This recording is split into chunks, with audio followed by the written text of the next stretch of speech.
la composición poblacional de lo que vivimos en este lado de la isla está compuesta en un 20, un 30, un 40, un 50% por seres humanos que su estado de origen no le da identidad, pero que ya pertenecen a nuestro núcleo poblacional.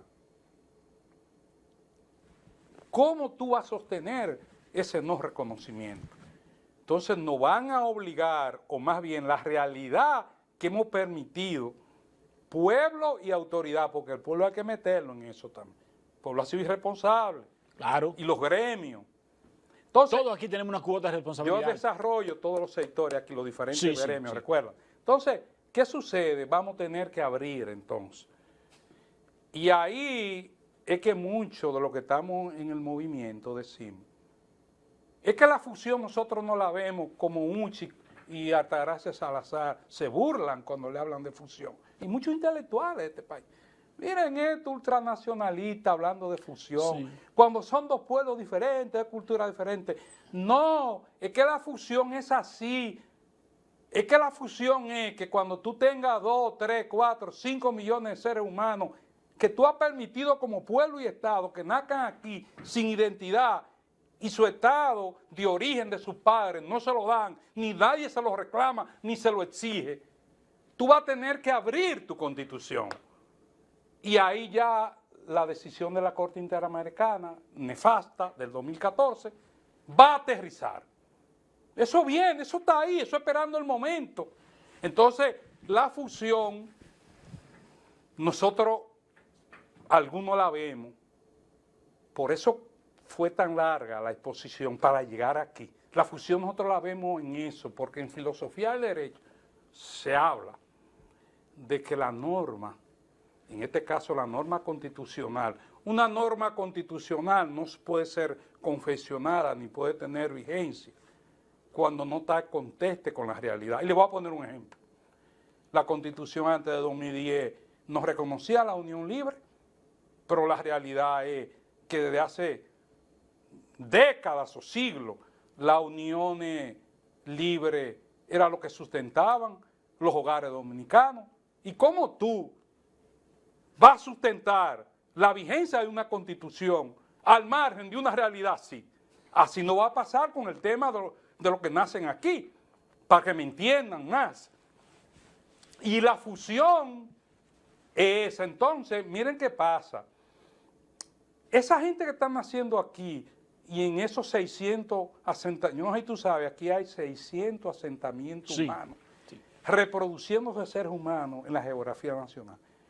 Esa gente, no sé, yo conozco una gran mayoría. Entonces, esa gente están formando ya parte de nuestra composición poblacional y demográfica y social. Quiérase o no. Quiérase o no. Y después, cuando venga el problema de la Constitución que yo explicaba, que va a adaptarse a la realidad, van a pasar a formar parte de la composición de nuestro cuerpo soberano. ¿Qué es el cuerpo soberano de una nación?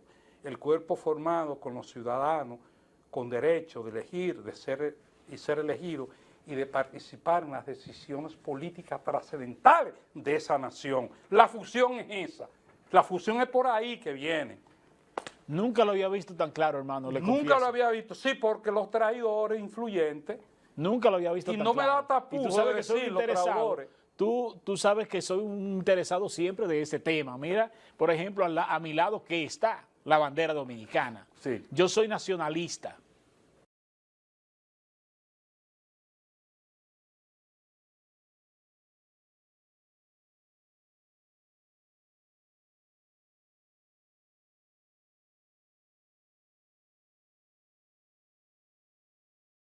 Señores, el tema de hoy es un tema súper especial que hemos invitado a un directo amigo, hermano, asesor de este espacio, uno de los mejores hijos de San Francisco de Macorís, empeñado siempre en el análisis, en el pensamiento. Es un estudioso de diversos temas, pero en el día de hoy lo tenemos circunscrito a un tema muy importante y medular, que son las relaciones dominico-haitianas. Con él vamos a conversar. Y nos referimos al doctor Orlando García. Buenos días y bienvenido, hermano. Buenos días, Wilson Gómez. Y tus asiduos y fieles televidentes, que ya durante muchos años, de manera esporádica, porque casi no acudimos mucho a los medios de comunicación, pues, pero ya de los medios que de vez en cuando pues venimos. Y Claro. siempre estamos muy dispuestos a asesorar y a colaborar. Así nos hemos sentido, uno de los grandes sustentos, porque a veces la gente cree que uno está solo aquí, porque uno viene y se sienta aquí. Sí, Pero son muchos los amigos, como en el claro. caso suyo, con lo que uno cuenta, y Claro. que nos asesoran, nos dicen, nos ubican, nos recomiendan texto, nos facilitan texto, Claro. nos facilitan información, y pues eso nos hace a nosotros mantenernos en esta señal, sobre todo en estos niveles, que podemos exhibir nuestro espacio fuera de San Francisco de Macorís y sabemos que goza de su interés. Claro. Hablemos de las relaciones dominico-haitianas, Orlando García. Bueno, han sido unas relaciones, históricamente han sido unas relaciones que todo está bien si nosotros permitimos todo lo que sus circunstancias y su voluntad quieran. Mientras permitimos eso, las relaciones son buenas. Donde el asunto se pone agrio es cuando la República Dominicana fija una postura. Entonces, es una situación muy difícil. El pueblo dominicano, yo entiendo que no tiene una idea, una dimensión y una amplitud de las consecuencias y los efectos que nos está trayendo y nos va a seguir trayendo esa situación. Pero parece ser que nuestras autoridades a nivel histórico o no se han percatado de eso o no les interesa ese tema porque nunca se ha actuado a consecuencia de. Claro. Eso es muy cierto. Mientras aceptamos, todo es perfecto, todo es correcto. Sí. En el momento mismo que como nación estamos llamados a salvaguardar nuestros intereses, nuestra soberanía, Viene un de conflicto. inmediato viene ya el conflicto. Entonces, un conflicto que se genera en negación de derechos. Hay una situación, y es que el posicionamiento haitiano como víctima está muy bien posicionado a nivel internacional, y nosotros en eso tenemos que estar claros y reconocerle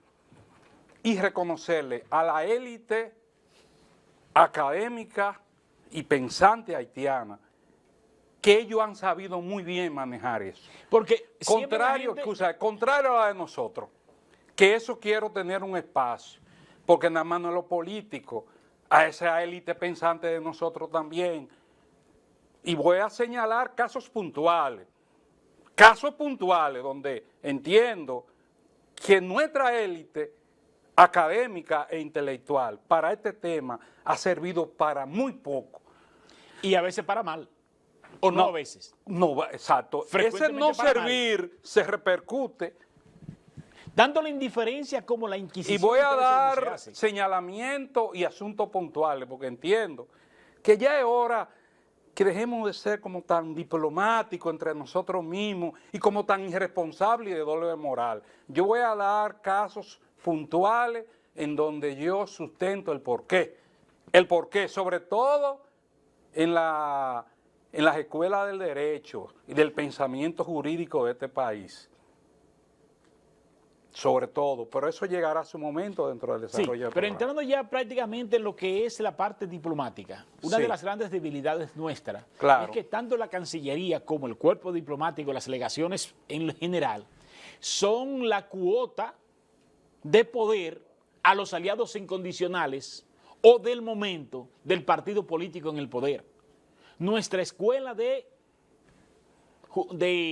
diplomática, lamentablemente, te da un cursito protocolar de inducción, pero lo que decide el perfil de un embajador es precisamente la relación o la vinculación que tenga con el partido político que está en el gobierno.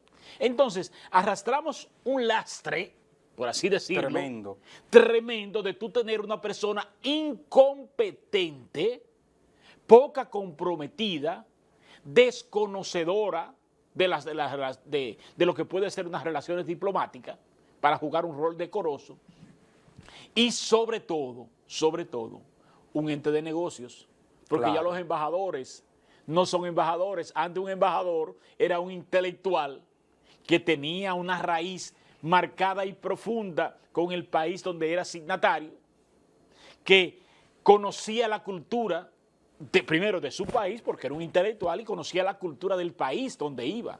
La con una interconexión misión. del mundo cambió todo. Cambió. Ya es un mundo de negocios. Antes era un mundo intelectual de vínculos culturales, que era lo que perseguía el embajador, unir los vínculos culturales de Exacto, los países. porque no había la interconexión que hoy tenemos. No había la interconexión, la intención que hoy tenemos, que esto es cuarto, porque esto es un mundo de mercado. Bueno, sí, que esto es pero un mundo hay de una mercado. situación con ese punto, antes que pasemos a otro punto. Por ejemplo, la diplomacia haitiana, en su gran mayoría, se forma en Europa. Y de manera específica, por esa deuda eterna que esos rubios ojos azules franceses que nos dan cátedra y fuete a nosotros de derechos humanos, por la gran deuda que ellos tienen con los haitianos. Exacto. Y no vamos a entrar ahí, pero todo el mundo que sabe un poco de historia sabe en qué consiste esa deuda. Una deuda eterna. Una deuda eterna que ellos por taparla siempre se nos ha pegado gran parte de nosotros esa manipulación. Entonces ellos tienen buenos acuerdos, los haitianos, y su élite se forma en la Sorbona de París. Tienen becas, las informaciones que yo tengo tienen muy buenas becas. También la élite intelectual de Haití es muy consona con un litoral, una parte del poderoso, influyente y hoy derrotado en estas elecciones, Partido Demócrata.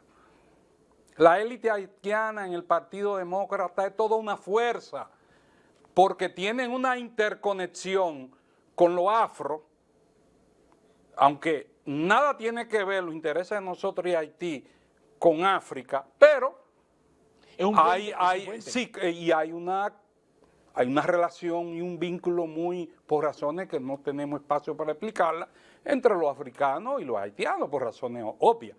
Entonces los afros son todo un poder dentro del Partido Demócrata, algo que no hacen los dominicanos con los intereses de nosotros. Y le voy a poner un ejemplo, Adriano Espaillá. Exacto. ¿Cuándo Adriano Espaillá ha fijado una postura de preocupación por este problema? Pero la élite haitiana que pertenece al Partido Demócrata sí. La élite haitiana hasta tiene una funcionaria de alto relieve en la Casa Blanca en este gobierno de Biden. Y uno de los síndicos de ahí, de Nueva York, de los alcaldes. Entonces, ellos están claros en su propósito de cómo posicionar el tema. Por eso la élite intelectual y académica de nosotros. Nada más no la política, porque la política todo el mundo sabemos lo que es. Esa élite de nosotros hay que ponerla, porque ha jugado un papel y el posicionamiento internacional de la relación política, la relación haitiana y dominicana, ellos realmente lo han posicionado muy bien. Solamente un diplomático, un profesor respetado, ha sido que he visto en los últimos años, yo no lo conocía y creo que la mayoría de los dominicanos no lo conocíamos, parece que estaba formándose fuera del país, que es el profesor Iván Gatón. Iván Gatón es un hombre que con eso ha tenido una postura bien clara, porque esa élite intelectual y académica dominicana, que ha sido un irresponsable con esta problemática, cuando sale a alguien le dice ultraderecha y Chantaje. lo quieren descalificar. Chantaje. Un chantaje, pero no cualquiera, un chantaje burdo y malvado, porque querer tapar una cosa creando un cego para el que piense diferente con ellos, sea excluido en los círculos de pensamiento y en los círculos sociales, sobre una realidad que tenemos aquí. Entonces, ha sido esa diplomacia. Mira, por ejemplo, el ejemplo de Juan Bolívar. ¿Qué formación puede tener Juan Bolívar en materia de negocio, en materia de diplomacia? Él podría tener manejo intelectual en algunas cosas y algo más. porque yo te dije que voy a hablar en ocasiones con nombres y apellidos. Y eso es de lo más preparado que tenemos, eso es de lo más preparado que tenemos en y diplomacia. poniéndole los puntos, pero sí, preparado quizá en comunicación, pero en diplomacia este sujeto yo nunca lo había visto para hacer qué diplomático ni un interesado es. Ni siquiera. Porque Entonces si usted poner como presidente, colocar a una persona como Juan Bolívar en la puerta de Europa, que es España, la madre patria, y algo que tú te dices, pero bueno, pero no solamente eso, y vamos a poner puntos sobre la IE. ¿Cuál ha sido la posición de Juan Bolívar con el tema haitiano? ¿Cuál ha sido? Todos lo sabemos. ¿Cuál ha sido él? La participación de él y de participación ciudadana. Y la de Uchi, la de Juan Bolívar, Teresa Salazar, Zapete, todos lo sabemos. Pero él, Juan Bolívar, ha sido una pieza clave para los organismos internacionales y para el posicionamiento que se ha colocado internacionalmente sobre la situación dominico-haitiana. Él ha sido clave con eso por los vínculos que tiene. Entonces usted como presidente, Abinader, ¿cómo usted va a designar en España una gente que tiene esa posición? Pero no solamente eso, Juan Bolívar no tiene formación académica, formación diplomática. Él no es un diplomático. ¿Y por qué ponerlo en una de las embajadas más importantes que tenemos, la de España? ¿Por qué designarlo ahí? ¿Por qué? Es un hombre que tampoco, porque tú podrías decir, bueno, el hombre tiene esa postura con el tema haitiano, pero el hombre me está haciendo negocio. El hombre me está haciendo negocio, que yo sepa, esa embajada se está vinculando al... Tiene esa postura. ¿Qué es lo que busca el país? Vincularse en esos otros países. Él tuvo la indelicadeza que siendo embajador en este gobierno, un embajador de España a la puerta de Europa, hablar de que aquí había racismo con el tema haitiano. Era para que al otro día el presidente lo destituyera. Yo siendo como presidente, yo no esperaba el otro día, que salió a los 10 minutos... Llamo al consultor jurídico, prepárame la destitución de este sujeto. Es una claudicación. Claro. Entonces, ¿cómo? El canciller, todos sabemos la postura ideológica del canciller. Él ha tratado, y lo reconozco, él ha tratado más o menos, y ha jugado algunos roles que yo le reconozco positivos. Hay mucha simulación. Eso es, sí. Pero no es un individuo potable, porque ideológicamente, él con la postura haitiana tiene su postura que todo el mundo lo sabemos. Entonces, ¿cómo usted como presidente nombra a un canciller así? Porque o es que no nos estamos dando cuenta de la magnitud de este problema. Es que no nos estamos dando cuenta que hay 11 millones de seres humanos que están compartiendo una isla con nosotros, que están en condiciones infrahumanas, que están dirigidos y bajo una autoridad de bandas criminales. Al punto del colapso, como nación. No, eso colapsó, no, ya está colapsado. Y que le han dejado una sola salida mediática y es venir en masa para acá, tal como ha venido pasando. Por eso yo no hablo que esto es un proceso migratorio. Es un concepto mal empleado y manipulado. Esto es todo un proceso de balcanización, para los que saben lo que pasó con el caso de la Balcanízación, y para los que no lo saben o no lo entienden, es un proceso de una población que se está trasladando de un territorio a otro y que está desarrollando, que se oiga bien, aquí se está desarrollando otra nación paralela a la de nosotros. Me lo invento yo, el casi 40% de los que nacen en los hospitales son hijos de madres haitianas. Entonces, en un país que en una década la estadística de los que nacen en los hospitales, casi llegando a la mitad, y tomando en cuenta que las madres, y esto no es un asunto de discriminación, pero el que lo quiera entender así, que lo entienda. Hay un problema, y es que esas madres tienen un problema de la cultura del control de natalidad. El control de natalidad cuesta tiempo y dinero, como ha pasado con nosotros, que ha bajado la natalidad de nosotros y eso es positivo, pero eso nos ha costado a nosotros culturizar, educar a la mujer dominicana, dos factores, tiempo y dinero. Tú puedes tener el dinero como Estado y te va a coger tiempo, por razones obvias que no hay que explicarlo, para tú educar esa población. Tú puedes tener la voluntad, pero si tú no tienes recursos, y nosotros hemos invertido el recurso, hemos tenido la voluntad, y en el último censo, que fue un tollo, pero en el último censo salió de que la población dominicana, no sé si lo ha visto, ha bajado. Sí. Ahora, y eso está positivo. Ahora, lo que no está positivo es que en nuestro propio territorio hay otra población paralela desarrollándose de una manera alarmante, llegando a un 40%, y con la agravante de que son madres que se van a quedar en el país, sus hijos también.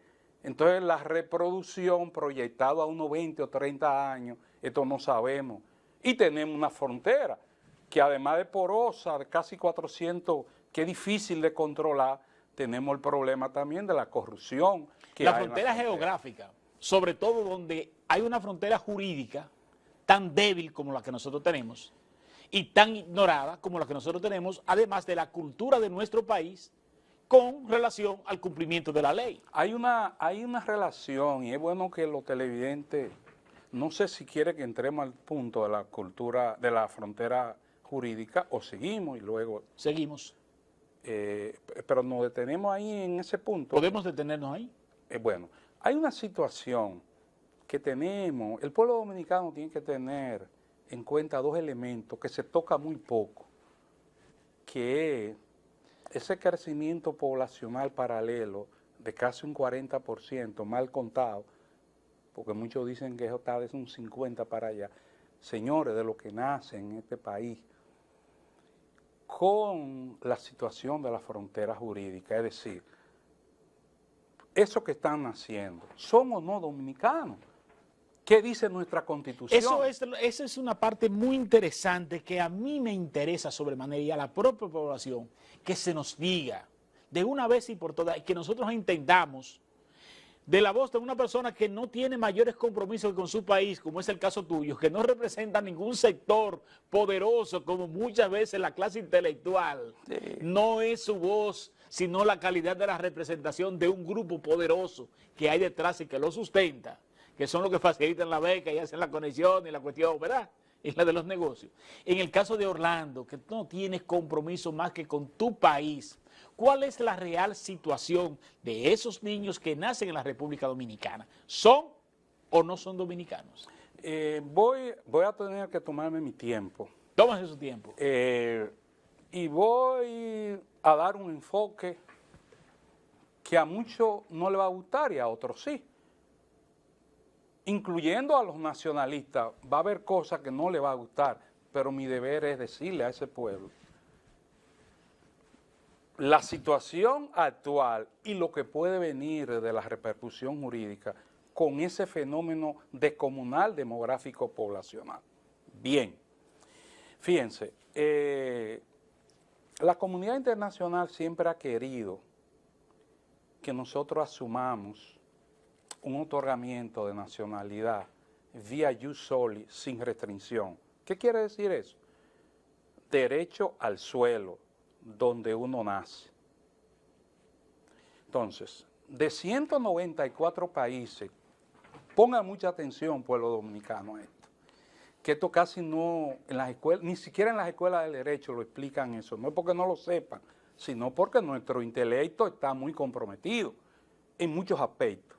De 194 estados pertenecientes a la ONU, 160, que se escuche bien, 160 no tienen la modalidad, o si la tienen con restricciones. Por ejemplo, en España, tú puedes ser residente, y creo que en Alemania, tú puedes ser residente legal y tener hijos con tu esposa, y siendo residentes los dos, no son españoles. para ser español tú tienes que optar por la nacionalidad española, que te la otorgan, y ya ahí si tus hijos son españoles. Entonces, de 194 estados pertenecientes a la ONU, 160 tienen restricciones o simplemente no los reconocen, solamente vía jus sanguinis y derecho a la sangre de los padres, porque son dos tipos. La nacionalidad se sustenta en dos columnas fuertes, que es el jus sanguinis y el jus soli. Jus sanguinis es el derecho a la nacionalidad de la sangre de tus padres, nazca usted donde nazca. Y número dos, el jus soli es el derecho que usted tiene al suelo donde usted nace. Pero eso internacionalmente está pactado de que el otorgamiento de la nacionalidad es una reserva que se le hace a cada estado. Y cada estado, a través de su constitución, dice quién es o no es su nacional por la vía del jus sanguinis, del jus soli, porque el jus sanguinis es lógico, tus padres son, definido. Ahí no hay discusión, ahí no es que está el problema. El problema está en el jus soli, eso está reservado a los estados. Decir, estos son a través de su constitución. Entonces, ¿qué pasa? A nosotros la comunidad internacional nos quiere sacar de las reglas de los 160 y meternos en los 34 estados como Estados Unidos, que solamente hay que nacer. Mucha gente se confunde, y es bueno que el pueblo dominicano tenga una idea, porque ha habido mucha confusión. Pero en Estados Unidos los dominicanos hacen lo mismo. Sí, pero el Estados Unidos está entre los 34 en las excepciones, y Estados Unidos tiene territorio amplio, una gran potencia y algo importante.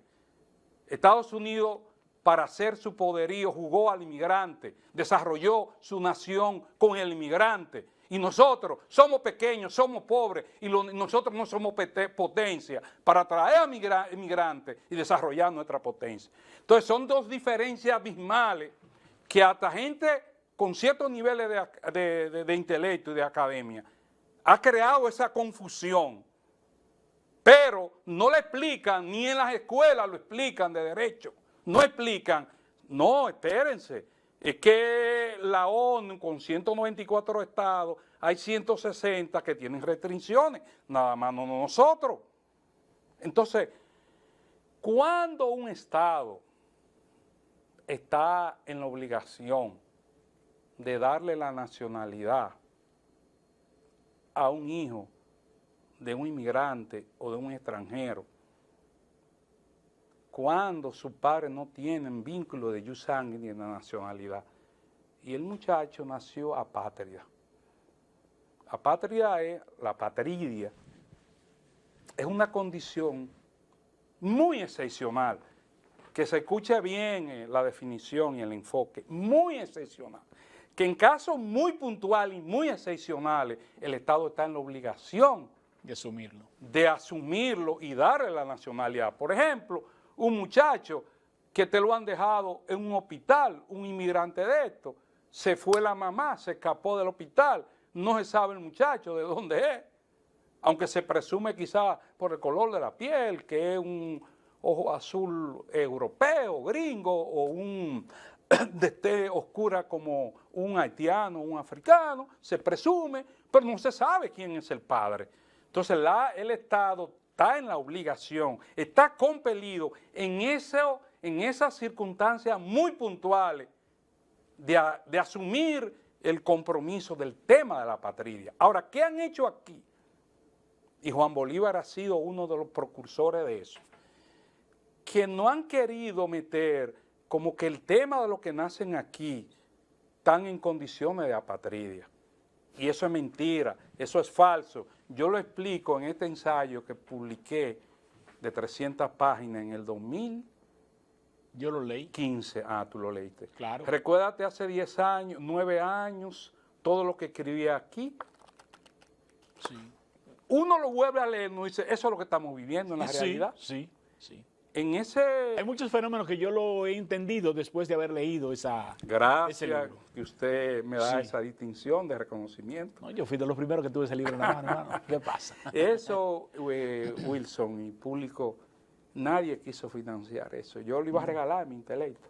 Yo gasté 90,000 pesos hace 9 años de mi bolsillo, sudadito, ahí, ta. Como todo el mundo que me conoce sabe que lo mío ha sido sudadito, lo poco que he conseguido. Y gasté 90,000 pesos y el libro yo lo regalé. 9 años atrás, 90,000 pesos, y todavía lo son 90,000 cañas. Sí, sí. Ahora, tú ves hoy de yo estar aquí, a mí casi no me gusta ir a los medios de comunicación. Hay un vínculo contigo, con el tema, y no me gusta. No me gusta por muchas razones que me reservo. Entonces, esto es un sacrificio, yo tengo otras cosas. Los domingos, tú sabes, tengo un compromiso fuera de aquí. Sí, el proyecto que tengo allá, que quiero. Bueno, el tema es que nadie. Un tema de tanto interés, que debió de haber encontrado patrocinio, gente que quisiera aportar, sobre todo en un pueblo que tenemos 2 universidades. Claro, no y no. Entonces, ahí yo explico muy bien que no estamos en un asunto de apatridia. La apatridia son cosas muy puntuales. ¿Y por qué no estamos en apatridia? Porque a ellos les corresponde por el jus sanguinis, artículo 11 de su constitución actual, todavía viene, le corresponde la nacionalidad haitiana. ¿Qué sistema nosotros tenemos? Nosotros tenemos, por disposición de la ley, un libro de asiento de extranjería. Esos niños cuando nacen se asientan en esos libros. Salud Pública debe, no sé si en la práctica lo están haciendo, enviarlo a Cancillería, y Cancillería se lo envía a la embajada haitiana para que todos esos niños nazcan con su nacimiento correspondiente. Pero por muchas razones, imaginables e inimaginables y no imaginables, la embajada haitiana no le da curso a eso.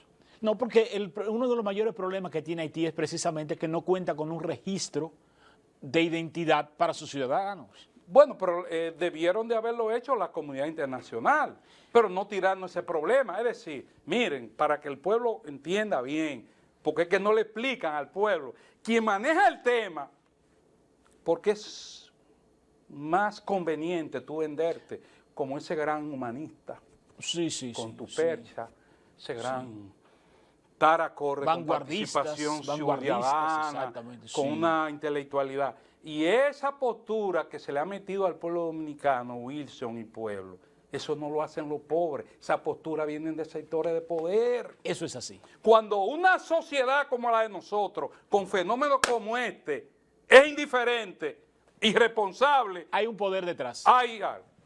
Hay un poder detrás. Va a aclararle algo, y no es que le dan un cheque a esos intelectuales, sino es que lo han formado así. Lo alienan. Lo alienan, el dogma, tú sabes, el dogma, lo que es el dogma. Claro. Entonces, volviendo al punto para que no se nos vaya, la embajada haitiana no le da curso. Entonces, hay una Corte Interamericana de Derechos Humanos, que ustedes lo han oído, Corte Interamericana de Derechos Humanos, Corte Interamericana de Derechos Humanos, que esa corte, nosotros tenemos un tratado suscrito por esa corte, sí, ciertamente, somos parte, somos signatarios ahora. Ese tratado le da la facultad a cada estado para que cada estado sea soberano a aceptar si esa corte lo puede juzgar o no. Estados Unidos, por ejemplo, de manera sabia y correcta, nunca... Estados Unidos pertenece a la Convención Interamericana, pero Estados Unidos no firmó el instrumento de aceptación para que esa corte lo juzgara. No, esa corte no puede juzgarlo. Nosotros, ese es un tratado que tiene como 40 años, ahora no recuerdo la fecha específica, pero estamos hablando de 40 años más. Más. Entonces, ¿qué pasa? ¿Cuál ha sido la postura del Estado nuestro y de los gobernantes nuestros? La siguiente. Balaguer nunca aceptó eso. Un viejo zorro, un estadista, sabiendo lo que hay al lado, porque si tú sabes lo que tú tienes al lado, porque esto no es nuevo, lo que pasa es que ahora ya ha llegado a un desbordamiento. Pero tú sabes que el tema de la nacionalidad ha sido un tema, Balaguer nunca lo aceptó. ¿Quién lo hizo? Que no le han sacado esa al cara, el honorable Lionel. Un irresponsable, tú. A Lionel, que en su momento uno le reconoció muchas virtudes, pero cuando uno le pasa balance, dice, pero wow, y nada más no en esto, y no en muchísimas otras cosas más. Y le digo al que me está oyendo, yo nunca he ido a un partido político, nunca he cogido un cargo, fui juez y renuncié. En el 80 y pico, 87, 92, 90, y renuncié de eso. No tengo compromiso, ni tampoco le debo a ningún sector político nada. Entonces, cuando critico a Lionel, no lo quieran enfocar. Ah, mira este que no quiere saber Lionel. Yo lo que no quiero saber, no de él, sino de la forma de cómo él manejó esto. ¿Qué hizo él en el 99? Que firmó el instrumento de aceptación. Sí. Y ese instrumento de aceptación no lo envió al Congreso. Entonces, de ahí para adelante, la Corte Interamericana nos fue juzgando. Pero, ¿qué pasa?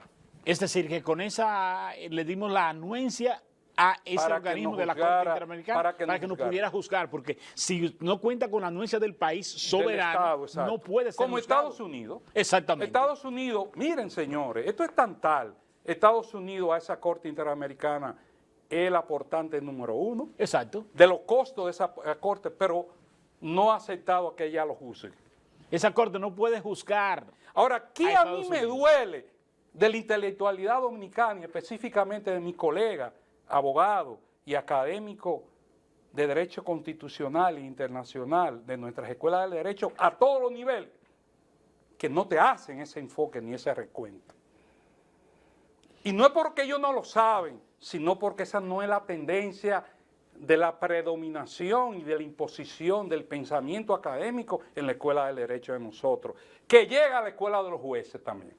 Entonces, por eso te dije, mira, para desarrollar estos temas y si hiero susceptibilidades, ustedes saben que yo no tengo compromiso con este tema con nadie. Las susceptibilidades que se hieran, pero es así.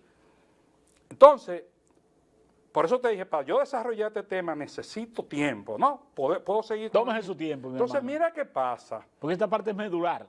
Después del 99, hubo una sentencia en el 2005 del tema de unas niñas haitianas llamadas Jean Bosico, de las hermanitas Jean Bosico, donde la Corte Interamericana por primera vez dijo que todo el que nace en República Dominicana es dominicano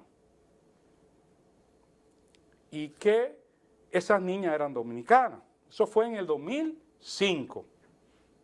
Luego en el 2006 nuestra Suprema Corte de Justicia, porque no había Tribunal Constitucional, fijó un criterio contrario a la Corte Interamericana que había dictado en el 2005 esa sentencia. Entonces, hasta ese momento había esos dos choques, lo que había dictado la Suprema Corte de Justicia en el 2006 y lo que dictó la Corte Interamericana en el 2005. Luego nos trasladamos al 2013 con la famosa sentencia 168-2003. Entonces, en esa sentencia de 2013, ya creado el Tribunal Constitucional y puesto en funcionamiento, creo, en el 2012, creado en el 2010 a través de la Constitución nueva y en el 2002. La instalación. La instalación. Entonces, viene y ratifica el Tribunal Constitucional la decisión de la Suprema del 2006, sobre la base de que nosotros tenemos un régimen de jus soli con restricción, condicionado a que los padres estén legales, extranjeros, si no, no. Es decir, es la corriente de la mayoría de la ONU, de los 160 estados. Hay 160 estados, vuelvo y reitero, que tienen restricciones y otra más severa como en España y creo que Alemania, ahora creo que, no recuerdo bien de Alemania, pero creo que sí, con más restricciones que nosotros, pero no tienen a Haití al lado. ¿Y qué es tener a Haití al lado? Tener 11 millones en condiciones infrahumanas. Que nosotros como nación no tenemos la capacidad, ni la vamos a tener nunca, de asumirla como población. Nosotros como Estado y como nación, nosotros tenemos que tener objetividad en nuestro pensamiento. ¿O es que nos estamos volviendo locos? ¿O es que los intelectuales de nosotros se están volviendo locos? ¿Cómo nosotros vamos a asumir un régimen de otorgamiento de nacionalidad como lo quiere la Corte Interamericana y como lo quieren la mayoría de los más acaudalados constitucionalistas y de derecho internacional de nosotros? Y voy a mencionar nombres. Por ejemplo, este es el caso, por ejemplo, de los Estados Unidos. Las leyes migratorias de los Estados Unidos para con Puerto Rico, para con República Dominicana, como también como para España, son diferentes a las leyes migratorias que rigen las relaciones con México. Obviamente. Para poner un ejemplito nada más. Obviamente. Es que usted tiene como Estado y usted como clase pensante de ese Estado, usted ser objetivo. ¿Cómo usted piensa de nosotros tener un régimen de otorgamiento de nacionalidad teniendo 11 millones en esas condiciones? ¿Cómo está pasando? ¿Qué hace, por ejemplo, Eduardo Jorge Prat? Para mencionar ya nombres, porque es que somos muy, a veces, no, vamos a mencionar nombres. ¿Qué hace Eduardo Jorge Prat en su obra última, salida a mediados de año? Se me olvidó traerla, pero yo creo que te lo mandé en foto, creo, por WhatsApp. Sí. Donde él critica que no se sustenta que una constitución condicione, como la nuestra, el estatus migratorio de los padres para el otorgamiento de la nacionalidad, que lo sustente en que estén los padres legales. O sea, para Eduardo Jorge Prat Wilson, él, conforme a lo que yo veo en esa obra de su última edición, él está de acuerdo que todo el que nace aquí sea dominicano. Ahora, ¿quién es Jorge Prat? Jorge Prat es un abogado destacado, así. No. Jorge Prat es un referente en materia constitucional, un gran académico, un gran intelectual en este país, pero no solamente un gran intelectual, un gran académico, un hombre influyente en los círculos de pensamiento del derecho constitucional de nuestro país, en nuestra escuela. Y que da cátedra, es un formador. Es un formador, no solamente te publica libros, te da clases, sino que es un individuo que los círculos de poder lo consultan y su opinión tiene peso específico. Pero no solamente eso. Jorge Prat y otros más, como Cristóbal Rodríguez, Nasser Perdomo, todos piensan igual sobre este tema. Son los formadores de la escuela también de los jueces, o más bien, no sé si todavía están, pero han pasado por ahí. Yo vi, por eso digo, si se hiere susceptibilidades, bueno, salió una constitución comentada de los jueces. Comentada quiere decir cada artículo. Emitieron su juicio, su valoración. Cuando tocaron el 18.1, no hicieron mención de la decisión de la Corte Interamericana de 2014 sobre el tema de la nacionalidad. No te la mencionan ahí. Sí te mencionan la 168 y te la critican. La Tribunal Constitucional. ¿Qué dijo la Corte Interamericana el 28 de agosto de 2014? Fijó como criterio en síntesis lo siguiente: todo el que nace en República Dominicana es dominicano. Si su constitución o cualquier normativa tiene una disposición contraria a esto, procedan en un tiempo prudente a modificarla. Porque la idea y el criterio de la Corte Interamericana es, y de esos intelectuales que he citado, es que entremos a los estados de excepción de los 30 y pico, de los 190 y pico, renunciemos a un otorgamiento de nacionalidad vía ius soli con restricción y que abrimos el ius soli, que solamente hay que pasar la frontera, abrir la pierna, extraer el muchacho y ya tú eres dominicano. Así de sencillo. Entonces, esa decisión nefasta, desgarradora de la Corte Interamericana, y la pueden buscar 28 de agosto 2014, tiene 700 y algo de páginas, la he leído 3 veces y la he analizado 3. Y esa es la que nos combina a nosotros a una reforma constitucional que garantice la nacionalidad a todo naciente de República Dominicana, claro, que se oiga bien. Exacto, entonces fíjate qué sucede, y yo quisiera terminar porque todavía me falta un tramo para quien ha estado escuchando el programa lo escuchen, y ojalá que muchos abogados que lo hayan escuchado, estudiantes de Derecho, pues yo le digo a mis colegas abogados, ese tema, ustedes lo saben, no he llevado ni siquiera a nivel de maestría, y voy a hacer un señalamiento de una maestría donde yo participé, no como profesor, sino como estudiante, en la UAS. Entonces, esa corte también establece que al niño nacer dominicano no pueden deportar a los padres, ni a sus hermanos. Oigan la complejidad, señores, de esto. Tenemos un 40% mal contado, que todos los que nacen aquí son de madres inmigrantes haitianas.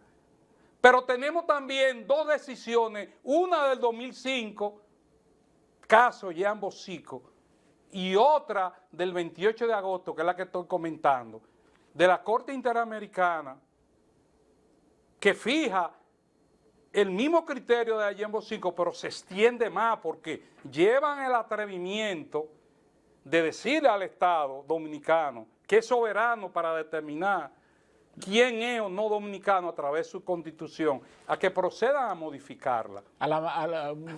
Un tiempo prudente. En un tiempo prudente. Entonces, después de esa decisión del 28 de agosto de 2014, es que sale, y ojalá que los abogados que lo estén escuchando me pongan atención de esto, porque eso se lo dicen los profesores a nivel de maestría a los abogados, que es lo siguiente: después del 28 de agosto de 2014, varios meses después, octubre del 2014,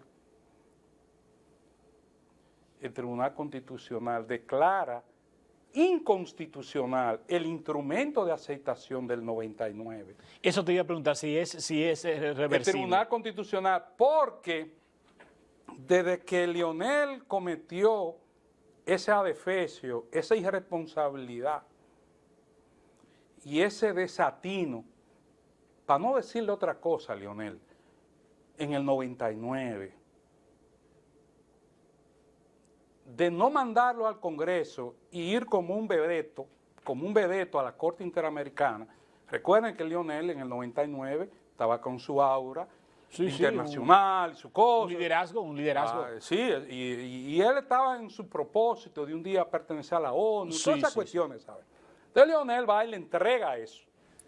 Entonces ese expediente estaba desde que la Suprema hacía las funciones de Tribunal Constitucional y nadie lo había tocado. El 2012 pasan los expedientes de la materia constitucional al Tribunal Constitucional de la Suprema, porque un expediente que de que en 99 de una vez un grupo de gente, entre esos Pelegrín, Castillo Pantaleón, el arquitecto Nanita, Consuelo de Pradel, ese grupo hizo una acción directa en inconstitucionalidad a la Suprema, que hacía la función del Tribunal Constitucional. La Suprema nunca lo tocó. Luego el Tribunal Constitucional comienza en el 2012, hereda o le traspasan ese expediente y no lo tocan. Pero cuando la Corte Interamericana, el 28 de agosto de 2014, nos da ese fuetazo, sacan ese expediente de la gaveta, para decirlo en un lenguaje llano. Un expediente estaba empolvado en la gaveta, lo saca y el Tribunal Constitucional le da esa galleta sin mano a la Corte Interamericana. No lo dice en su decisión 256, para que los abogados que no lo sepan, no sé si lo saben, es la sentencia TC 256, es la 14. Tribunal Constitucional, 2 o 3 meses después, en octubre, declara inconstitucional para que esa Corte no nos juzgue. No tenga derecho a juzgarnos. Entonces, inmediatamente nuestra élite intelectual... ¿Es suficiente eso para que ya la Corte Interamericana... No, yo te voy a explicar el lío que tenemos. Vámonos a pausa y seguimos. Sí, vámonos a pausa porque hay muchos tópicos. Cuando hablas y señalas nombre, me gusta. Y mira, no soy tendente a hacerlo en el espacio. ¿Por qué me gusta? Porque a mí me gusta mucho la comunicación de los Estados Unidos. El Washington Post, el Miami Herald, fijan posiciones y dicen, claro, estoy a favor de los demócratas, estoy a favor de los republicanos. Para que el que lo consume, consuma esa información, sepa que no está hablando una gente con la total independencia que nosotros los latinos nos queremos vender cuando tenemos nuestros compromisos. Y es bueno que la gente comience a ver que si yo estoy tomando agua aquí, que sepa que es agua lo que yo estoy tomando, ¿verdad? ¿Y por qué yo prefiero esta marca? Porque me está patrocinando. Y no solamente un agua, sino agua María. Agua María, porque me está patrocinando. Es lo mismo que nos pasa a los comunicadores, que muchas veces tenemos unas fuerzas ocultas detrás de nosotros, a veces manipuladas. Por ejemplo, a Wilson cogen ahora y le dan una beca y lo mandan para España a estudiar una maestría. Sí. Pero ¿tú crees que para que Wilson progrese? No, es para que Wilson me sirva de vocero al interés que yo estoy persiguiendo. Por eso te decía ahorita, hay escuelas de perro para que no muerdan los diarios. Exacto. Hay escuelas para alienar. Hay un ejemplo en esa sentencia de alguien de aquí, de República Dominicana, amigo mío, pero lo hay. ¿Sí? Búscate la página del 103 a la 104, a ver con quién tú te vas a topar ahí. Lo voy a hacer. Vámonos a la pausa y ya regresamos. La búsqueda de la verdad en la profundidad de la realidad misma. El poder de la información. Un programa de panel semanal dedicado al análisis de los temas con los exponentes más calificados en un diálogo de altura y objetividad. Por el Canal 8 de la comodidad de tu hogar, en la cama o en el sofá, junto a tu familia. Ahí disfrutarás el poder de la información. Cada domingo de 9 a 11 de la mañana por el Canal 8, el poder de la información.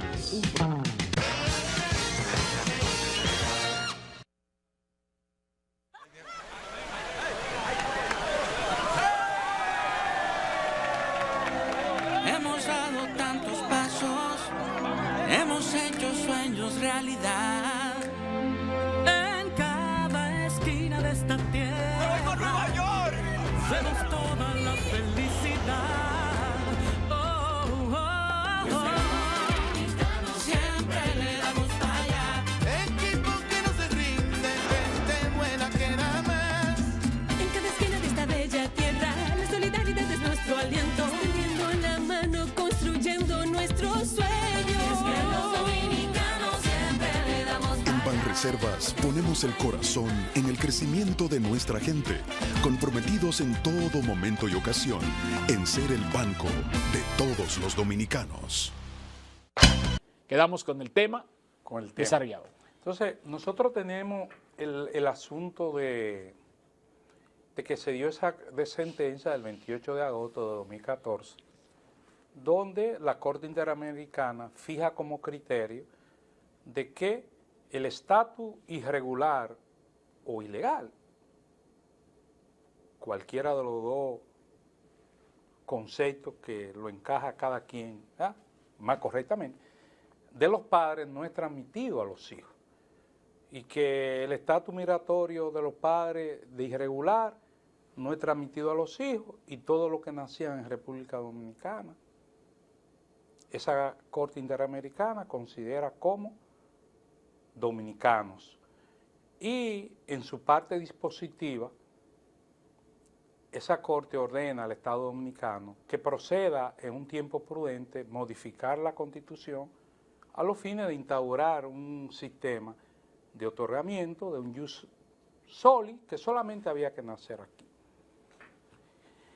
Luego de eso es que el Tribunal Constitucional, de manera responsable, desempolva el expediente que atacaba de inconstitucional el instrumento de aceptación para que esa Corte no juzgara, que de manera irresponsable hizo Lionel en el 99. Y eso estaba engavetado desde cuando la Suprema ejercía la función del Tribunal Constitucional. Pasa en el 2012 ese expediente, sin fallar obviamente, al nuevo Tribunal Constitucional, queda engavetado y empolvado. Pero cuando la Corte Interamericana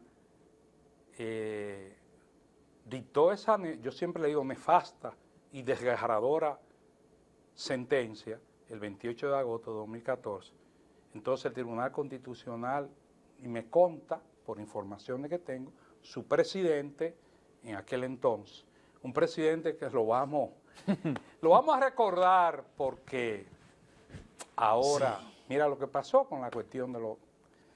Pero no vamos a entrar ahí, pero nos vamos a recordar ese gran presidente. Milton Rey Guevara. Milton Rey Guevara. Saca el expediente, lo lleva a la palestra al interno del tribunal, y el Tribunal Constitucional en octubre, 2 o 3 meses después de ese mismo año, declara inconstitucional para salirnos de ese fuero jurisdiccional y una Corte tiene un criterio tan nefasto. Que un nosotros sabemos que criterio, todo lo que se emane de ahí es en contra nuestra. Claro, porque es un criterio que tiene las siguientes aristas. Nos sacan de los 160 estados pertenecientes a la ONU, que constituyen la mayoría, porque son 194, nos sacan de ahí y nos quieren meter a los 34 como Estados Unidos, que no tienen restricciones, nada más hay que nacer ahí. Número 2, todos esos estados, porque la situación de nosotros de compartir una isla, 2 naciones distintas y disímiles, en la actualidad creo que es única, no recuerdo bien. Hay otro país, no recuerdo bien cuál es el nombre de ese otro país. Pero es excepcional. Sí, sí. Pero teniendo a una nación con esas condiciones de 11 seres humanos en condiciones infrahumanas, hoy por hoy dirigido por bandas, y durante muchas décadas la comunidad internacional tirando pañito tibio, entonces le han dejado una sola opción a esa pobre población, y es venir para acá en masa como están viniendo. Ahora bien. Pero déjame terminar porque el tema luego va a tener una explicación final que va a llevar a mucha gente a reflexión. Esa decisión de la del Tribunal Constitucional ha sido criticado duramente por la élite académica e intelectual de las escuelas del derecho dominicano y específicamente los profesores de Derecho Constitucional y de Derecho Internacional. La decisión del Tribunal Constitucional de octubre, que es una galleta a la de la Corte Interamericana, aunque no lo dice, pero es una galleta. Pero esos distinguidos colegas y profesores no hacen mención en la academia de la nefasta sentencia del 28 de agosto del 2014, mes anterior, que obligó al Tribunal Constitucional a dar una respuesta. No la mencionan, y no la mencionan de manera aviesa, como te dije ayer por teléfono. Esa omisión no es inocente. Esa omisión que hace el profesorado a nivel de derecho internacional y constitucional en nuestras escuelas de derecho, hasta a nivel de maestría, de omisión de esa decisión, es intencional.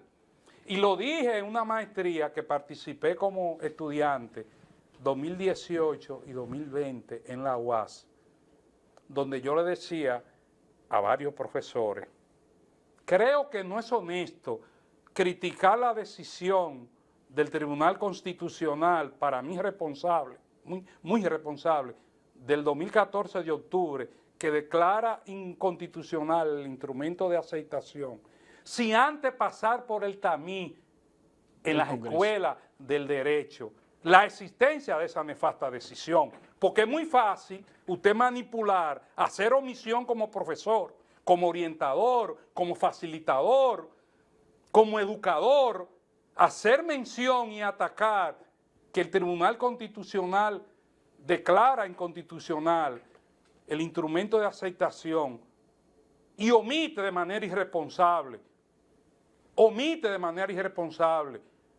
de forma pecaminosa, mi querido colega. Eso no es, ustedes lo hacen con intención, lo omiten. Porque yo decía, esa decisión hay que llevarla a la academia. Tenemos que ser honestos, lo que nos guste o no nos guste, lo que le conviene o no.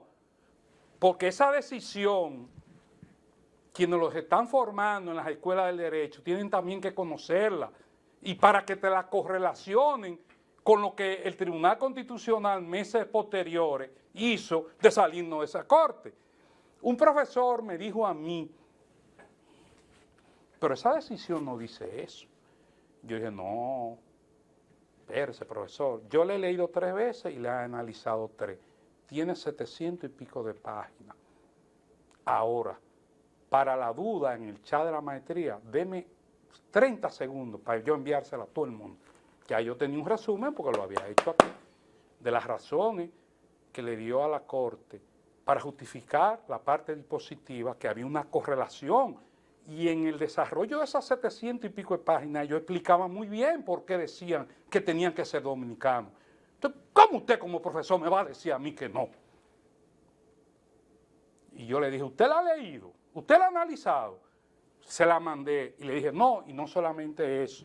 Es posible, como ustedes saben, tal vez estoy cegado como dominicano, la estoy criticando quizás, pero Sisto Sánchez, uno de los mejores catedráticos de la Universidad de Granada, España, en una conferencia, su título fue este, desgarrando esa sentencia. Y la tengo aquí, y ahora mismo se la voy a mandar al grupo.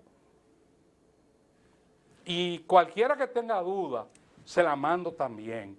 Entonces, ¿dónde está lo pecaminoso de eso? Que nuestra élite del pensamiento, del derecho constitucional, le da fuerte al Tribunal Constitucional por habernos salido de la Corte Interamericana, pero no le explican ni le dicen al pueblo dominicano ni a los estudiantes de ellos en cualquier grado hasta de maestría sobre la existencia de eso. Y finalmente hay una situación, ¿Qué va a pasar con esa Corte? Exactamente, porque ¿qué va a preponderar? Si la decisión nuestra, si la decisión nuestra del Tribunal de ahora Constitucional o la diferente decisión hasta la de 2013 y las otras han dado, o la Corte Interamericana. Y quiero explicarles rápidamente algo. Si pertenecemos a la Corte, tienen el mismo rango. Y nuestra misma Constitución dice que cuando se tiene el mismo rango, porque pertenece al bloque de constitucionalidad, la decisión que favorezca más al que pretende el derecho, en este caso a los hijos de los haitianos.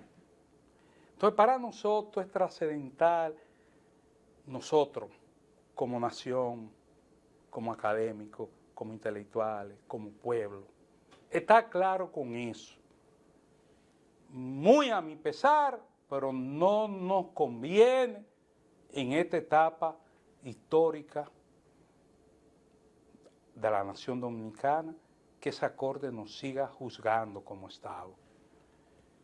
Por último, independientemente que prevalezca o no esto, si la composición de nosotros poblacional cada día más siga creciendo en base a hijos de inmigrantes sin identidad, va a llegar un momento que la norma constitucional va a tener que adaptarse a la realidad. Eso es un puntito que vamos a analizar, pero quiero dar una pequeña reversa en este sentido. Nosotros tenemos en una frontera, son muchas las fronteras que se levantan. Hay una frontera geográfica, ¿verdad? Pero hay una frontera comercial, pero hay una frontera jurídica, ¿verdad? Entonces, esa frontera jurídica vemos que tiene problemas, tiene debilidad. me gustaría saber la fortaleza de las leyes que nosotros tenemos, por un lado. Y por otro lado, nosotros tenemos un presidente que el mismo día que se instaló, habló de la construcción de un muro fronterizo para delimitar, no para delimitar, sino para proteger nuestra frontera, ¿verdad? Entonces, ¿qué tan sincera es la lucha nuestra de defender nuestra nacionalidad? ¿Qué tan sincera es de la clase política y de la comunidad dominicana, básicamente? Son varios puntos correlacionados, los Sí. trato todos. Sí. Bueno, el asunto de la frontera jurídica. Nosotros tenemos una constitución, el 18.3, que dice que los hijos de diplomáticos, de delegación diplomática, y también los hijos de extranjeros que están en Nacionalizados estatus- aquí. No, en estatus irregular no son dominicanos. Exacto. Después, todo Ok. el que nace aquí, hijo de dominicanos o de extranjeros que están legales, son dominicanos.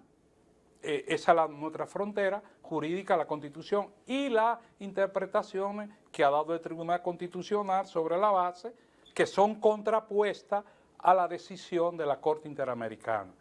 Ahora, Wilson y pueblo dominicano, más que la frontera jurídica, a mí me preocupa otro factor, y es el factor demográfico, poblacional.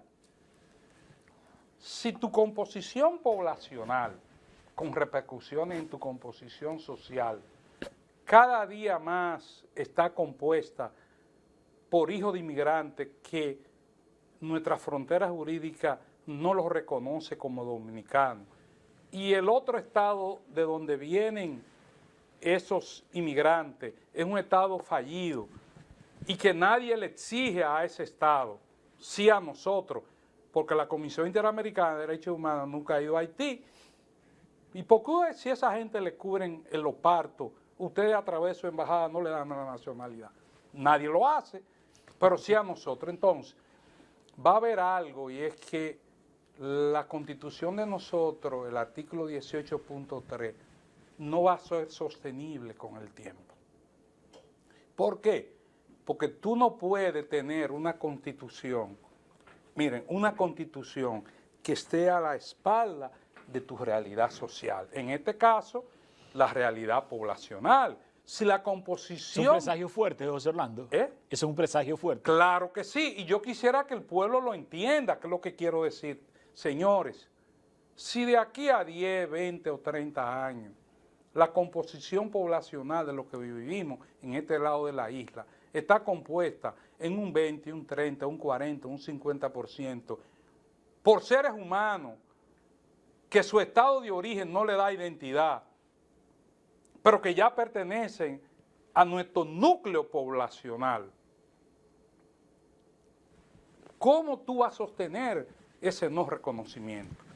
Entonces nos van a obligar, o más bien la realidad que hemos permitido, pueblo y autoridad, porque el pueblo hay que meterlo en eso también. El pueblo ha sido irresponsable. Claro. Y los gremios. Entonces, Todos aquí tenemos una cuota de yo responsabilidad. desarrollo todos los sectores aquí, los diferentes Sí, sí, gremios, sí. recuerda. Entonces, ¿qué sucede? Vamos a tener que abrir entonces. Y ahí es que mucho de lo que estamos en el movimiento decimos, es que la fusión nosotros no la vemos como Uchi y Altagracia Salazar se burlan cuando le hablan de fusión. Y muchos intelectuales de este país. Miren esto ultranacionalista hablando de fusión, Sí. cuando son dos pueblos diferentes, de culturas diferentes. No, es que la fusión es así. Es que la fusión es que cuando tú tengas 2, 3, 4, 5 millones de seres humanos que tú has permitido como pueblo y Estado que nazcan aquí sin identidad y su estado de origen de sus padres no se lo dan, ni nadie se lo reclama, ni se lo exige, tú vas a tener que abrir tu Constitución. Y ahí ya la decisión de la Corte Interamericana, nefasta, del 2014, va a aterrizar. Eso viene, eso está ahí, eso esperando el momento. Entonces, la fusión, nosotros, algunos la vemos, por eso fue tan larga la exposición para llegar aquí. La fusión nosotros la vemos en eso, porque en filosofía del derecho se habla de que la norma, en este caso la norma constitucional, una norma constitucional no puede ser confeccionada ni puede tener vigencia cuando no está en conteste con la realidad. Y le voy a poner un ejemplo. La Constitución antes de 2010 no reconocía la unión libre, pero la realidad es que desde hace décadas o siglos las uniones libres era lo que sustentaban los hogares dominicanos. ¿Y cómo tú vas a sustentar la vigencia de una Constitución al margen de una realidad así? Así no va a pasar con el tema de lo que nacen aquí, para que me entiendan más. Y la fusión es, entonces, miren qué pasa. Esa gente que está naciendo aquí y en esos 600 asentamientos, yo no sé si tú sabes, aquí hay 600 asentamientos humanos, reproduciéndose seres humanos en la geografía nacional.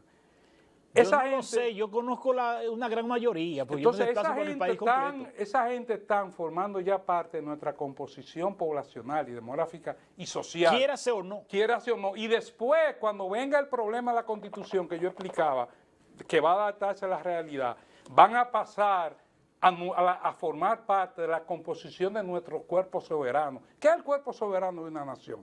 El cuerpo formado con los ciudadanos, con derecho de elegir, de ser elegido y de participar en las decisiones políticas trascendentales de esa nación. La fusión es esa.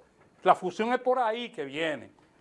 Nunca lo había visto tan claro, hermano, le confieso. Nunca lo había visto, sí, porque los traidores influyentes. Nunca lo había visto tan claro. Y no me da tapujo de decir los traidores. Tú sabes que soy un interesado siempre de ese tema. Mira, por ejemplo, a mi lado que está la bandera dominicana. Sí. Yo soy nacionalista. El que me quiera criticar por eso, que me critique. Yo sí sé que asumo con responsabilidad mi rol, el rol que me corresponde como ciudadano de esta nación a la que yo tengo que defender. Y que ha costado tanta sangre. Porque es muy fácil, Wilson, decirle a nosotros, como Altagracia Salazar, que le dijo a Robert Cabral, no sé si tuviste en la Z, le dijo ratas iracundas a los nacionalistas. Sí. Sabe que ese video ha subido con el tema del apellido Fiallo. Y ella, Fiallo y Altagracia Salazar, el día que fueron al Congreso, eso ha vuelto a salir de nuevo, pero eso es cuando Altagracia Salazar estaba en la Z. Oye, porque es muy fácil decir, esto es ultranacionalista, esto nazi. No, y que debatir en condiciones de igualdad.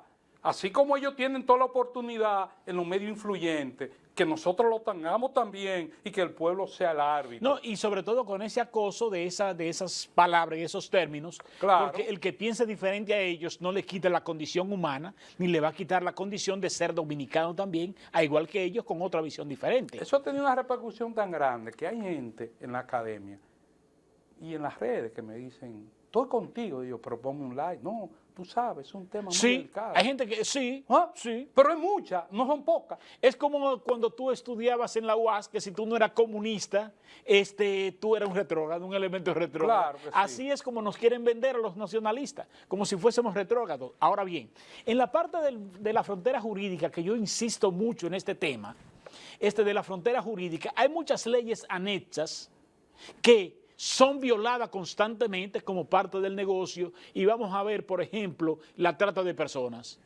En Dominicana no se puede ocultar que hay una trata de personas, fuente de enriquecimiento ilícito de muchos políticos, de generales, coroneles y comandantes de todo el litoral de la frontera. El transporte de Elías Piña en esa zona es propiedad de generales y de generales, de funcionarios. Y esos no se tocan cuando tienen el trasiego de haitianos. Sí. ¿Qué tan sincera es la lucha? ¿Qué tan débil es ese conglomerado de leyes que tenemos que, si bien pueden ser aplicadas, servirían de muro de contén para que no se registren aquí los grandes asentamientos que tenemos? Fíjate, Wilson, que me está escuchando. Voy a saltar a algo que uno dice, ¿qué tiene que ver? Lo voy a aterrizar. Y es la gestión de Miriam Germán y de Jenny Berenice y uno que le dicen Camacho, apellido Camacho. Mucha algarabía, esa procuraduría, eso ha sido un Escándalo. quedar trata hasta que se hizo una reforma media Mostrenca. exacto. Entonces, pero no vamos a entrar en detalle con del foro, sino la gestión de doña Miriam y de Jenny, sobre todo de doña Miriam. A mí no me puede vender y yo no lo asimilo que ha sido una buena gestión. No. ¿Por qué? Una gestión de una procuraduría que no tenga en su punto de agenda contrarrestar la corrupción fronteriza. Y que está ausente de sus Y políticas. ojalá que eso le llegue a doña Miriam. Y está Ojalá ausente. que eso le llegue a doña Miriam. Doña Miriam, eso es peor que la corrupción administrativa. Una lucha de corrupción administrativa muy agarrada por los cabellos. Y todos sabemos, y no voy a entrar en detalle. Retaliación y resentimiento. Sí, ahí hay mucha, aunque obviamente se da ese gobierno de Danilo y su familia y todo su entorno, y ese procurador, Desde eso la debiera época de botarle Trujillo, la desde llave. la época de Trujillo, tú Sí. coges Sí. los orígenes Sí, de la pero riqueza. ahí fue duro, Wilson. Ahí fue duro y yo no voy a... Explotó el cohete en Y las manos. tenemos que ser sinceros, ahí fue duro. Ahora, Óyeme, explotó el cohete en las manos. Ahora, Aquí yo hay le voy gente a que decir fue en un una gobierno cuando Jorge Blanco que no han dado un golpe más nunca. ¿Producto de qué? De lo que se cogían. sí. Aquí Ahora, hay gente del gobierno de Balaguer de los 12 años que fueron Sí. gobiernos de tiempo y solamente con la construcción del nombre más Sí. nunca han dado un golpe. Pero lo que quiero significar que con esa postura que yo fijo, no es que estoy diciendo ese gobierno de Danilo, ese procurador. Ahora, lo que quiero decir es lo siguiente, una procuradora que no tenga como punto de agenda prioritario el tema de la corrupción fronteriza, no es una gestión que se le puede dar tanto alarde ni tantos aplausos. Es una gestión que tiene que estar entredicho. Yo te voy a decir algo. ¿Cuántos procesos se han sometido? No, ¿cuántos procesos se han sometido a la corrupción consular y fronterizo? ¿Cuántos cónsul tú has visto que la Procuraduría ha ido a allanarle su casa y su oficina en Pantaloncillo? Consulado cerrado dando visa, embajada cerrada dando visa. Entonces, ¿cuántos generales, cuántos jerarcas, como lo han hecho con los jerarcas militares de los gobiernos de Danilo y de otros, cuántos lo han hecho con el tema de la corrupción fronteriza? Por eso yo le decía a un amigo mío, que es de la línea liberal, un abogado que yo quiero mucho, muy capacitado, pero siempre con un pensamiento contrario a mí, que él me decía, el tema que te apasiona, que fue compañero mío de la maestría, yo digo, no, el tema que me preocupa, porque entre pasión y preocupación hay unas diferencias abismales. Cuando tú me dices que el tema es mi pasión, tú me lo estás degradando a un asunto personal mío, soslayando y Sentimental. ocultando una realidad que tú y todo el mundo lo tiene de frente. Entonces lo mismo le digo a la procuradora. ¿Cómo puedo reconocerle a usted una buena gestión si la gestión de usted nunca ha tenido como punto el tema de la corrupción fronteriza? Aquí, ¿cómo llegan a esa parturienta a los hospitales? De la nada. No hay un túnel. Hay un tema que no sé hasta dónde, pero es posible en el mundo del avance tecnológico que hoy estamos viviendo, que el hijo de Guillermo Gómez decía, y su gente, ustedes lo vieron en la prensa, que habían unos drones y que ellos le pasaban a este gobierno, donde ahí se indicaba cómo estaba la frontera de noche. Entonces, ¿Y cuáles medidas se la tomaron? lucha contra el tema de la trata de personas de este gobierno y de los otros anteriores, muy entredicho. Y sobre todo que se maneja con el chantaje. Porque ¿cómo es posible que no pueden? Porque el tema de la parturienta para llevarla a los hospitales, eso obedece a una estructura. Porque no es una ni dos. Señores, Es masivo. ¿usted sabe cuándo estamos hablando? se están gastando, para que no, los que no lo saben, porque el pueblo dominicano está en el aire con este tema. Señores, todos los años gastamos solamente en la parturienta más de 11,000 y pico de millones. Oigan bien, 11,000 y pico de millones. Y eso se viene hablando ahora. Pero eso tiene aquí en Dominicana toda una existencia. Pero yo hace 9 años lo traté este tema. Tú sabes que yo fui visitador y dentro de las responsabilidades que he tenido, la gerencia Cibao, de dos empresas farmacéuticas, lo que me conectaba a visitar hospitales de las 14 provincias del Cibao. ¿Verdad? Óigase, mi hermano, y después que usted pasa de Mao Valverde, Santiago, eso es escandaloso. Pero cuando usted coge Mao y coge esos pueblecitos de ahí para allá, eso es todo de haitiano. Pero si tú te entras al sur, a la población, el día pasado andaba con un compañero por el lado de Neiva y Lago Enriquillo y esa zona, y comienza él a contar los haitianos. Digo, no, cuenta a los dominicanos que va a terminar más pronto. Cuando llegamos a San Juan de la Maguana, más del 90% de los estudiantes que estaban saliendo de las aulas eran de color negro. Pero la maternidad San Lorenzo de los Minas. Ahí yo estuve trabajando. Esa maternidad estudiando. Ronda un 50%.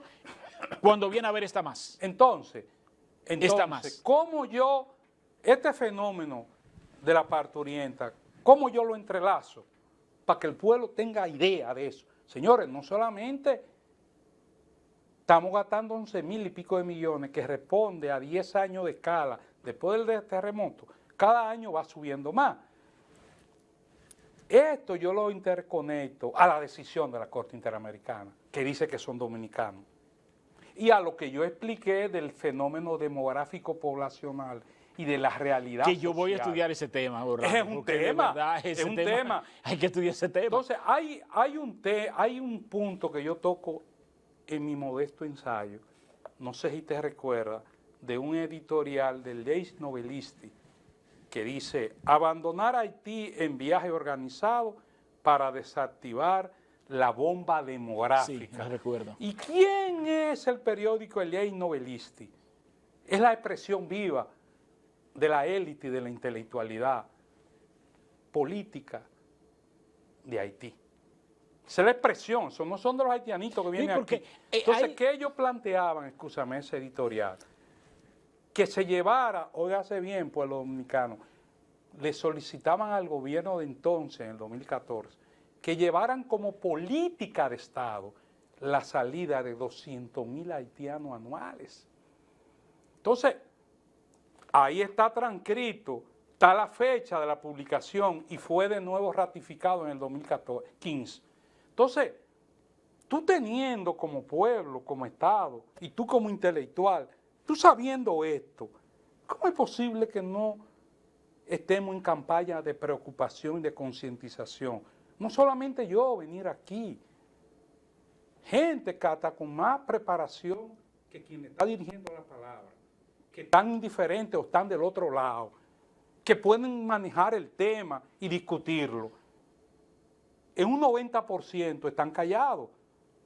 En las universidades que uno da clases, nadie habla de eso. Es como si el tema fuera vedado. Vedado. Y cuando quieren, lo que pasa es que conmigo no es fácil. Porque yo no voy a coger que me digan, ay, como que yo me voy a hacer estimado y que el mundo bueno. No. Es como yo le dije a Freddy Ángeles, el profesor Freddy Ángeles, muy cercano a Lionel incluso, que unos años antes, 2012, escribe algo, porque antes de cada profesor, la mayoría de cosas que escribe ese profesor, sobre todo en este tema, yo siempre leía antes, para ver con quién era que iba, porque este tema, y hasta para uno empatizar, iba a estar siempre. Aunque hasta para uno empatizar. Y quien lleva ese tema a ese curso de 40 maestrantes fui yo.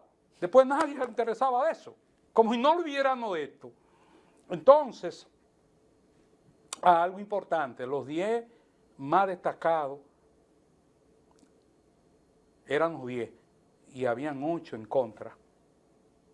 Uno que más o menos, de los profesores, el 80% un criterio diferente, excepto el doctor Ricardo Nieves, que fue profesor de nosotros ahí, que tiene una postura clara. Después todo el mundo o indiferente o justificando. A Freddy Ángeles, yo le dije, pero usted escribió esto así, ¿por qué? Y la realidad no ha cambiado, al contrario, de 2012 a 2019, esto se ha empeorado. Y tuvimos una discusión con altura, pero después él me dijo, no, después de clase, tú sabes, José Orlando, que esto que yo. Así Sí, es que estamos. porque lamentablemente ese es un tema. Una de las cosas que tenemos es que aquí todo se ve desde el punto de vista financista. Entonces, los propios abogados no ven un medio de cultivo para, ¿verdad?, conseguir par de demanda en eso, y como no hay beneficio, se le olvida la responsabilidad que tenemos como nación y que ese tema es una base de todo lo que es el derecho de la República Dominicana. A los nietos y hijos de esos abogados y mi nieto, le estamos dejando a mi hijo. Yo dije, conserva todas mis intervenciones. Y de aquí a 20 o 30 años, 40, ya yo no esté aquí, tú le vas a preguntar a tus compañeros, ¿cuál fue la posición de tu padre, de tu abuelo? Porque esto se venía, es igual que el tema finalmente de la agricultura y de la agropecuaria. Hay que llevar como política de Estado la mecanización de esos sectores hasta donde sea posible. Mientras tanto, usar una cantidad de migrantes, porque no podemos desactivar.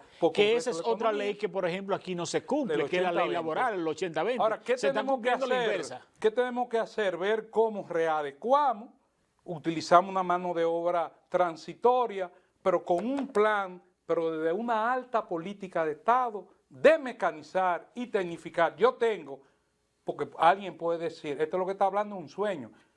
Yo tengo un excuñado mío, un tío de mi hijo, productor de arroz de los Rogelio Espaillat, y salió en el periódico recientemente, tiene el cultivo de arroz en un 80% mecanizado.